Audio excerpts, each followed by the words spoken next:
Yo, what's up mga kapinturatoy? Magandang tanghali po sa inyong lahat. At mananghalian muna si kapinturatoy. At kain tayo mga kapinturatoy. Ito po pala yung ulam ko mga kapinturatoy. Ginataang king crab tsaka tilapia. Nanghuli kasi kami kagabi dun sa may fish pan. So sobrang laki nito mga kapinturato oh.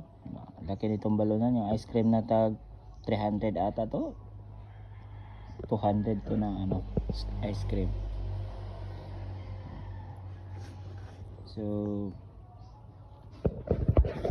sana mga kapinturato ay ma-follow nyo po ako at ma-share nyo po yung mga video ko.